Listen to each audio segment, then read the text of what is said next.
প্রশ্ন, একটি সংখ্যার 3 গুণের সাথে দ্বিগুণ যোগ করলে 90 হয়, সংখ্যাটি কত? আমাদের বের করতে বলছে সংখ্যাটা কত।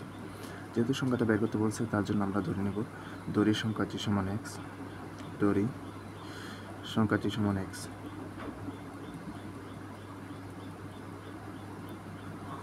আমাদের বলছে সংখ্যাটির সাথে 3 গুণ, তাহলে 3 গুণ যেহেতু বলছে তাহলে আমাদের যদি 3 গুণ করি তাহলে হবে 3x, সাথে দ্বিগুণ যোগ করলে এরপরে হচ্ছে দ্বিগুণ যোগ করতে হবে, দ্বিগুণ মানে হচ্ছে 2x, যোগ করতে বলছে 2 সমান সমান আমাদের বলছে যোগ করলে 90 হবে, সমান 90।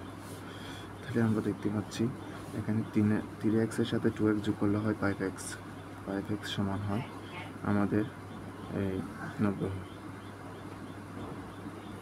তাহলে আমরা x সমান লিখতে পারি, তাহলে নিচে যদি 5 চলে আসে উপরে হবে 90, 5 দ্বারা 90 ভাগ করলে হবে 18, তাহলে x এর মান দেখা যায় 18। তাহলে উত্তর হবে আমাদের খ।